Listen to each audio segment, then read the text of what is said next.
Bonjour les Itata et soyez les bienvenus dans votre rendez-vous avec l'actualité. Écoutez ça, aujourd'hui je vous propose de découvrir une jeune styliste afro-caribéenne.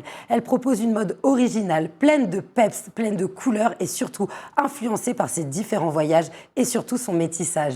Je dis bonjour à Anélia Théodose sur le plateau de Écoutez ça. Bonjour Éléonore. Comment allez-vous Anélia? Ça va super, merci. C'est vraiment avec grand plaisir que je vous reçois, surtout que les gens ne vous connaissent pas forcément en Martinique. Alors on va apprendre ce que votre parcours, vos influences, vous êtes OK? Oui, ok. Alors, dites-nous, la marque Sweet Secret, vous êtes la fondatrice. Comment vous est venue l'idée de cette marque et puis finalement, quel était votre objectif? Tout d'abord, depuis le très jeune âge, j'ai toujours aimé tout ce qui était mode, poupée, j'étais vraiment girly. Et c'est une passion. C'est simplement une passion. J'ai d'abord fait des études de communication, mais après, j'ai été en école de stylisme modélisme parce que j'aimais vraiment ça. Et Sweet Secret parce que je me suis dit, nous les femmes, on a tellement de secrets à cacher et à montrer aussi, à faire découvrir. Donc voilà, c'est Sweet Secret. À l'époque, vous étiez sur Paris. C'est là où vous avez fait votre école, mais vous n'êtes pas resté dans la capitale.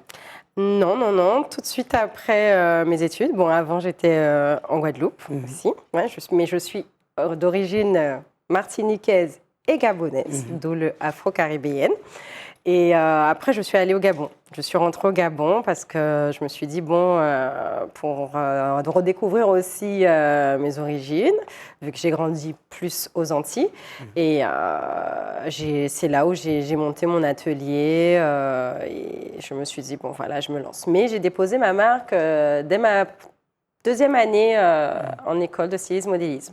C'était vraiment une ambition et puis c'était un risque de devenir jeune entrepreneuse aussitôt. Oui, ça c'est sûr. Comment ça s'est passé dans votre retour en Afrique? Parce que les marchés dans la Caraïbe ainsi qu'en Afrique sont différents et puis aussi on peut comparer avec Paris. Toutes ces tendances vont avoir une influence sur votre création? Oui, énormément. Déjà, quand je suis arrivée au Gabon, c'est clair que j'étais un petit peu perdue. Je sortais de l'école, je me suis dit, qu'est-ce que je fais? Comment je commence? Alors, j'ai commencé d'abord avec un styliste qui était sur place. Nous étions dans le même atelier. Après, chacun, on a pris nos routes, après, parce qu'on avait des styles différents. Et puis, il fallait que je grandisse. Et j'ai eu aussi la chance de faire les costumes de la troupe en 2012, de la troupe de la mascotte de la CAN, la Coupe d'Afrique des Nations.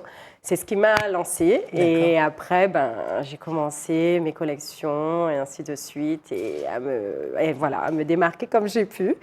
Et surtout, il faut dire que Sweet Secret, c'est un atelier où on peut aussi venir faire du sur-mesure. Nous avons des collections chaque année, mais les clientes peuvent créer aussi leur propre modèle. Alors, de manière générale, comment on pourrait définir votre style? Qu'est-ce que le style Sweet Secret? Waouh.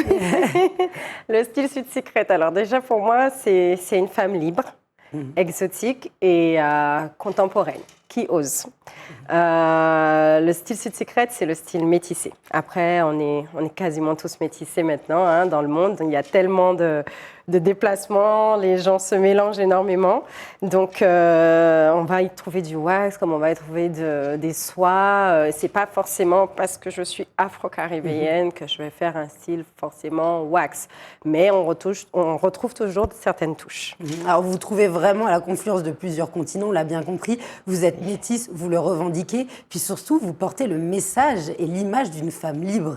Vous êtes vraiment dans la mode actuelle et je pense que vous vous laissez influencer par aussi, on va dire, le féminisme actuel. Vous êtes sensible à ça?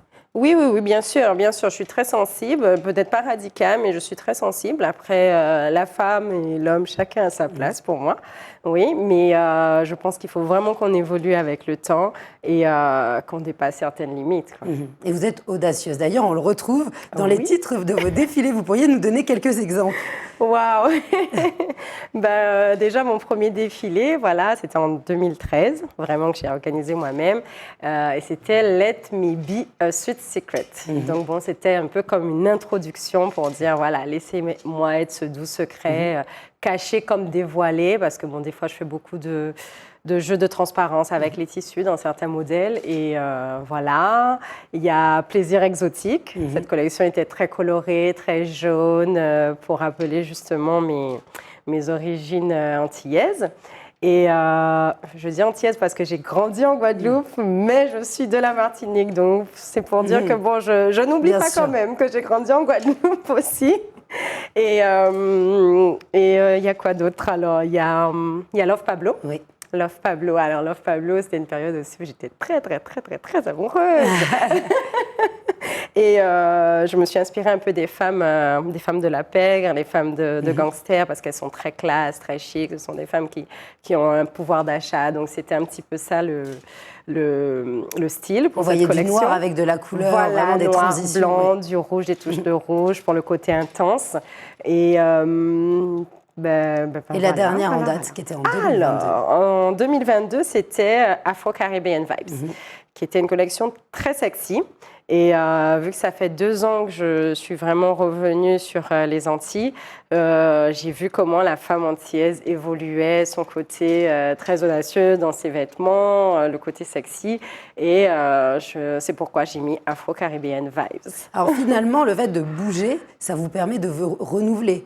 Parce Oui. que lorsque l'on est artiste, il y a toujours peut-être la peur de manquer d'inspiration à un moment. Oui. Mais vu toutes les personnes que vous rencontrez et les influences que vous absorbez, c'est quasiment impossible de s'ennuyer avec vous. C'est vrai, c'est très important. Peu importe l'artiste, peu importe le domaine, il faut voyager, il faut lire, il faut regarder des films, il faut s'évader pour pouvoir continuer à nourrir son inspiration. Enfin, en tout cas, pour ma part. Après, c'est vrai qu'il y a des périodes difficiles. Hein, des fois, quand la tête n'est pas là, c'est très, très difficile de créer. Moi, j'avoue que pour la dernière collection, là, ça a été... J'étais un petit peu dans un tourbillon et ça a fait que j'avais du mal pour la collection de 2023. Et à un moment donné, j'ai eu un déclic et je l'ai faite en même pas 2 mois, quoi. Il faut le déclic. Oui. Eh ben, je vous propose que l'on découvre un petit peu votre style à travers une vidéo qui a été tournée sur la dernière collection 2022, ce qui pourra Exactement. montrer à nos téléspectateurs et téléspectatrices ce dont vous êtes capables. Birds flying high, you know how I feel. Sun in the sky, you know how I feel. Breeze drifting on by, you know how I feel. It's a new dawn, it's a new day, it's a new life for me, yeah. And I'm feeling good.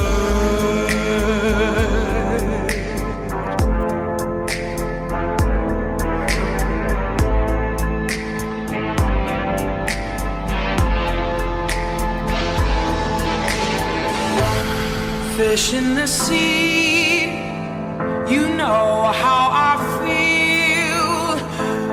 River running free, you know how I feel. Blossom on the tree, you know how I feel.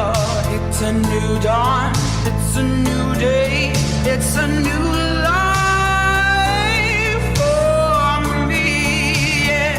And I'm feeling good.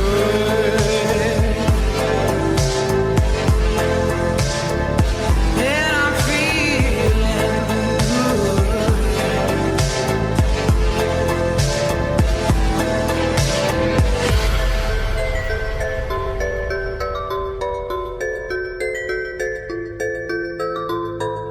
Dragonfly out in the sun, you know what I mean, don't you know? Butterflies all having fun, you know what I mean. Sleep in peace when day is done, that's what I mean. And this old world is a new world, and a bolder world for me. Stars, when you shine, you know how I feel. Alors, c'était la collection Afro-Caribbean Vibes de 2022. À quoi faut-il s'attendre en 2023, Anélia? 2023, la collection s'appelle Drama Queen. Voilà, Drama Queen, mais bon, c'est à double sens. Hein. Drama Queen pour le côté extravagant, voilà, parce qu'on a des pièces assez osées cette année. Et aussi Drama Queen pour c'est un hommage à toutes ces femmes qui traversent pas mal de choses et qui gardent le sourire. On ne se doute pas de ce qui se passe, mais malgré ça, elles continuent à achever leur objectif. Donc, voilà, c'est un petit peu chaque ça. titre de défilé est une représentation de vous-même, est une caractéristique qui vous appartient. Et puis, à chaque fois, c'est aussi ambivalent, parce que la femme, elle peut Exactement. être folle comme elle peut être sérieuse, elle Oui. peut être imaginative et rêveuse, douce et violente à la fois. Et Oui. c'est toujours le message que vous donnez à travers vos vêtements. Exactement. Mes collections sont très personnelles, en général. Demain, peut-être, je vais m'inspirer de quelqu'un, on ne sait pas, mais c'est vrai qu'en général, c'est selon la vibe, on va dire ça comme ça. Alors, s'inspirer des autres, vous avez des muses ou pas? Oui. Alors, en mannequin ou alors en termes Peu de importe, styliste? inspiration. En inspiration, bien sûr, il y a Coco Chanel. On aurait tous aimé être Coco Chanel, enfin en tout cas pour ma part. Et j'avoue que j'aime beaucoup tout ce que Versace fait, le côté coloré, extravagant. Et mais aussi Emilio Pucci, enfin, il y en a pas mal, c'est vrai, mais je dirais Coco Chanel au départ. Et ensuite, au niveau des lignes, à qui vous pensez lorsque vous allez coudre? Vous avez une ligne de femmes pulpeuses, c'est plutôt pour les femmes minces, il y en a pour tout, vous aimez varier, comment ça se passe? Alors, moi, comme je vous dis, on fait aussi du sur-mesure. C'est vrai que quand on produit, d'abord, on va en général jusqu'au 42, 44, D'accord. du S au 42, 44. XS, c'est vrai qu'on n'a pas beaucoup de clientes, enfin, nous, chez Sweet Secret en tout cas, mais si une de nos clientes nous dit « je veux ce modèle, je fais du XS, je veux ce modèle, je fais du 46 », il est possible de le faire. Donc, on ne s'arrête pas et voilà, la femme antillaise, la femme afro-caribéenne, peu importe, elle reste quand même pulpeuse. Bien sûr. Voilà, donc on s'adapte. Alors, dans la vidéo, on voyait qu'il y avait un shop après où on peut acheter des articles. Ça sera la même chose ce samedi 8 juillet. Exactement, c'est un défilé vente. Donc, juste après le défilé, vous pourrez vous fournir les pièces que vous avez appréciées pendant le défilé. Alors, ce sera des pièces qui sont que pour les femmes ou y aura-t-il des surprises aussi pour les hommes?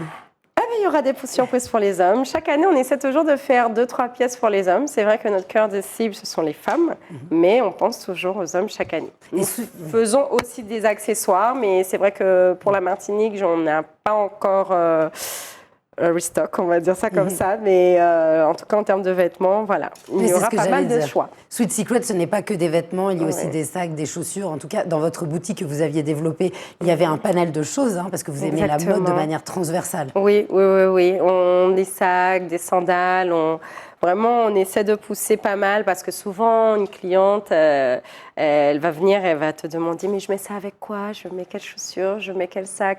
Et on est hyper coquette ici, donc on a toujours besoin même des boucles d'oreilles qui vont avec et ainsi de suite. Accessorisé. Voilà. À qui s'adresse ce défilé? On peut y aller lorsqu'on a 18 ans, y amener notre tante de 55 ans, ou il y a plutôt un âge médian qui est concerné par votre mode? C'est vrai que nous, la tranche d'âge est plutôt, on va dire, 25-45 ans, nos clientes. Après, ça peut intéresser quelqu'un de 50 ans, tant que les pièces te parlent, et je pense qu'après, on a de tout. C'est vrai qu'on a des pièces très sexy, comme on a des robes fluides, des robes larges, des vêtements pour travailler, des vêtements pour sortir. Donc, je pense que pas mal de femmes peuvent y trouver leur compte. On sent vraiment que vous vivez de votre passion. Est-ce qu'on peut dire maintenant qu'en 2023, vous êtes fière de votre parcours? Oui, je suis très fière parce qu'il faut beaucoup de ténacité. Les métiers de passion ne sont pas toujours faciles au début. D'ailleurs, au début, j'ai commencé avec un prêt-à-porter où je ne vendais pas que mes pièces. Et l'atelier fonctionnait beaucoup, justement. Bon, en Afrique, on a un peu cette culture de faire ces pièces pour les mariages, pour ci, pour ça. Et c'est comme ça, je me suis fait connaître petit à petit. Il fallait s'accrocher, il faut y croire et il faut bosser. Et surtout, vous êtes jeune, vous avez moins de 40 ans, on peut le dire. Moins de 40 vous avez ans. un déjà très beau parcours. Et puis, vous avez remporté plusieurs prix. Oui, enfin plusieurs prix, on va dire plus de distinctions. C'est vrai qu'en 2016, j'ai eu le prix du meilleur styliste gabonais. Et suite à ce prix, d'ailleurs, je suis devenue présidente du jury des Awards de la mode au Gabon jusqu'à aujourd'hui. aussi présidente des créateurs gabonais, de l'association des créateurs gabonais, dont je ne le suis plus maintenant. J'ai passé la main justement il y a quelques mois, vu que je me concentre beaucoup plus sur les Antilles ces dernières années. Et en 2014 aussi, j'ai représenté le panel couture, design, le Gabon, voilà, au New York Forum Africa. Alors, vous pouvez être source d'inspiration pour la jeunesse qui nous regarde, hommes comme femmes. Hein. Qu'est-ce que vous pourriez dire à cette jeunesse qui peut-être n'ose pas, ou aux parents qui hésitent à porter leurs enfants à devenir des créateurs d'entreprises et aussi des créatifs dans leur art? Auriez-vous un conseil? Moi, simplement, c'est travail et ténacité. Voilà, il faut de la discipline. Il faut de la discipline. Il faut savoir ce qu'on veut, vraiment. Et savoir les tenants, les aboutissants, les bons côtés, les mauvais côtés, se dire, bon, malgré ça, je vais quand même foncer, C'est pas toujours facile, mais je pense que tant qu'on fonce et qu'on sait ce qu'on veut, on peut arriver en tout cas à son objectif, même s'il n'est pas total. Et pour les parents, mais je me dis, faut encourager son enfant. Et surtout se relever à chaque difficulté. Voilà. Être là et comprendre, surtout comprendre, se comprendre. Parce que c'est vrai que ces métiers-là, ils font toujours peur. Au début, on ne gagne pas beaucoup d'argent. Au début, on ne sait pas trop vers quoi on va.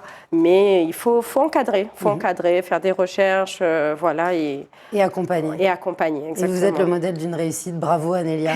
Merci. Nous sommes très fiers de vous. Merci beaucoup. Alors, on va rappeler les horaires. Le 8 juillet, c'est samedi. Exactement. Ça sera donc à Fort-de-France, au Oui, Coco Mango, c'est bien ça. Coco Mango. Comment fait-on pour y aller? Faut-il réserver? À quoi doit-on s'attendre sur place? Alors, c'est sur réservation. Le défilé est gratuit.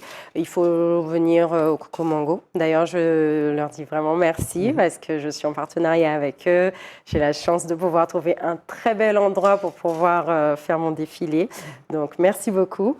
Et vous réservez, voilà, en espérant qu'il reste de la place, je ne sais pas, et vous consommez. Et après le défilé, il y a une ambiance DJ, il y aura la vente, donc vous pourrez profiter de l'endroit et passer une belle soirée. C'est pour passer un bon moment et venir à votre rencontre. Et pourquoi pas vous poser des questions. Sans souci, avec plaisir.